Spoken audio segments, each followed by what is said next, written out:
British सत्तेचे परिणाम हे आपण पाहत होतो. ब्रिटिश सत्तेच्या मुळे अनेक वेगवेगळ्या गोष्टींवर परिणाम झालेला होता. जमीन महसूलविषयक धोरण असेल, नव्या जमीन महसुलीचे परिणाम असतील, तर या भागामध्ये आपण ब्रिटिश सत्तेच्या परिणामामध्ये वाहतूक आणि दळणवळण व्यवस्थेत कशा सुधारणा झाल्या याबद्दलचा आपण अभ्यास करणार आहोत. पान नंबर 13 पहा. वाहतूक आणि दळण व्यवस्थेत सुधारणा. ब्रिटिश सत्तेचे परिणाम काही अंशी चांगल्या प्रकारे झालेले होते. यामध्ये इंग्रजांनी व्यापार वृद्धी आणि प्रशासनाची सोय यासाठी भारतात वाहतूक व दळणवळण यांच्या आधुनिक सोयीसुविधा निर्माण केलेल्या होत्या. म्हणजे मालाची देवघेव करणे यासाठी अत्याधुनिक सुधारणा आवश्यक होत्या आणि म्हणून कोलकाता व दिल्ली यांना जोडणारा महामार्ग त्यांनी बांधला. 1853 साली मुंबई ठाणे रेल्वे मार्गावर आगगाडी धावू लागली. म्हणजे पहिली रेल्वे 1853 मध्ये मुंबई ते ठाणे या रेल्वेवर ब्रिटिशांनी सुरू केली. त्याच वर्षी त्यांनी रेल्वे मार्गावर त्याच वर्षी त्यांनी रेल्वे तर सुरू केली, पण त्याचबरोबर तारायंत्राद्वारे संदेश पाठवण्याची यंत्रणा इंग्रजांनी भारतात सुरू केली आणि या यंत्रणे भारतातील प्रमुख शहरे आणि लष्करी ठाणी ही एकमेकांना जोडली गेली. त्याप्रमाणे इंग्रजांनी डाक व्यवस्थाही केली, टपालांची सुविधा सुरू केली आणि या सर्व सुधारणामुळे भारतातील समाज जीवनावर अतिशय चांगले दूरगामी परिणाम झाले. देशाच्या विविध भागामध्ये लोकांना परस्पराशी संपर्क साधणं सोपं झालं, संपर्क वाढला आणि त्यामुळे त्यांच्यातील एकतेची भावना वाढण्यास हातभार लागलेला होता. अशा प्रकारे वाहतूक आणि दळणवळण व्यवस्थेत सुधारणा केली. त्यानंतर चा पॉइंट आहे भारतातील जुन्या उद्योगधंद्यांचा ऱ्हास.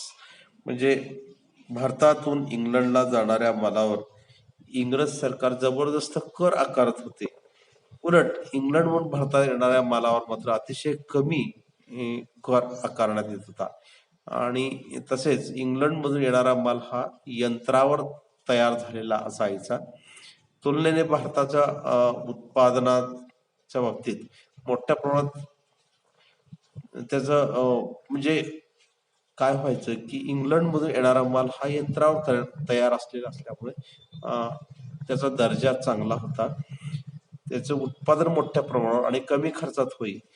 आणि भारतामध्ये मात्र अशा प्रकारची अत्याधुनिक सुविधा नव्हती आणि त्यामुळे अशा स्वस्त मालाशी स्पर्धा करणं भारतीय कामगारांना कठीण झालं आणि त्यामुळे भारतामध्ये जे पारंपरिक उद्योगधंदे होते ते बंद पडले आणि कारागीर बेकार झाले.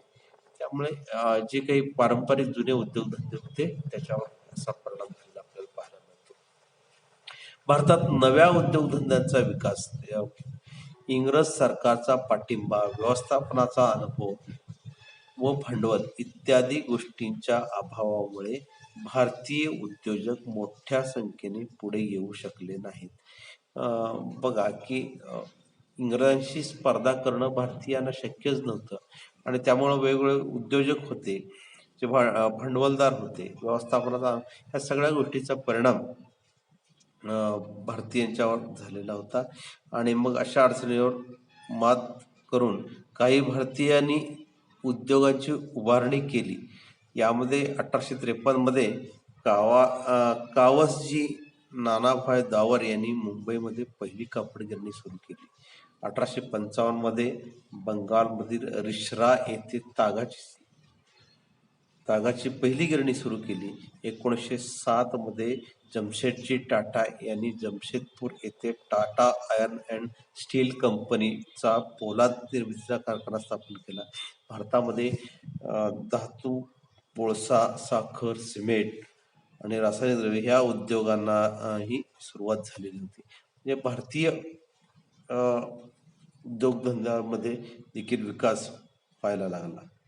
त्यानंतर जो आहे तो सामाजिक आणि सांस्कृतिक परिणाम. 19व्या शतकात युरोपमध्ये मानवतावाद, बुद्धिवाद, लोकशाही, राष्ट्रवाद, उदारमतवाद या मूल्यावर आधारित नवे युग साकारले गेले. पाश्चिमात्य जगातील या परिवर्तनाचे पडसाद भारतात सुद्धा उमटणे स्वाभाविक होते. इंग्रजांना शासन चालवण्यासाठी भारतातील समाजाची ओळख करून घ्यायची होती. त्यासाठी त्यांनी येथील भारतीय परंपरा, साहित्य, कला, तसेच संगीत, प्राणी, पक्षी ह्या ह्या सर्वांचा अभ्यास करायला सुरुवात केली. म्हणजे जे काही सामाजिक परिवर्तन करण्याच्या दृष्टिकोनातून, सांस्कृतिक परिवर्तन होण्याच्या दृष्टिकोनातून त्यांनी विविध दृष्टिकोनातून पाहायला सुरुवात केली. आणि 1784 साली विल्यम जोन्स या इंग्रज अधिकाऱ्याने कोलकाता येथे एशियाटिक सोसायटी ऑफ बंगाल ही संस्था स्थापन केली. मॅक्स म्युलर हा जर्मन विचारवंत भारतीय धर्म, भाषा, इतिहास यांचा गाढा अभ्यासक होता आणि या उदाहरणामुळं आपला धर्म, इतिहास, परंपरा यांचा अभ्यास करायला हवा अशी जाणीव ह्या नवशिक्षित जे भारतीय होते त्यांना होऊ लागली. इंग्रजांनी भारतात अनेक कायदे केले. 1829 मध्ये लॉर्ड बेंटिंग यांनी सतीबंदीचा कायदा केला. 1856 मध्ये लॉर्ड डलहौसी यांनी विधवा पुनर्विवाहाला मान्यता देणारा कायदा केला आणि हे कायदे समाज सुधारणेस पूरक ठरले. भारतीय समाज हा अंधश्रद्धा, रूढी, परंपरा यांच्यामध्ये अडकलेला होता, परंतु ह्या कायद्यामुळं समाजामध्ये सुधारणा होण्यास हे उपयुक्त ठरले. प्रशासन चालवण्यासाठी ब्रिटिशांना इंग्रजी शिक्षण घेतलेल्या भारतीयांची गरज होती. लॉर्ड मेकालेच्या शिफारशीनुसार 1835 मध्ये भारतात इंग्रजी शिक्षणाला सुरुवात झाली.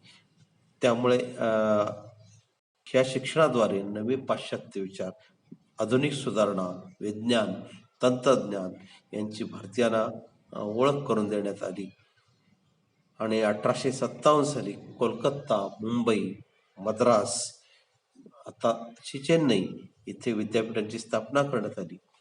पाश्चात्य शिक्षण घेतलेल्या मध्यम वर्गांचे भारतातील सामाजिक प्रबोधनाच्या चळवळीचे नेतृत्व केले गेले.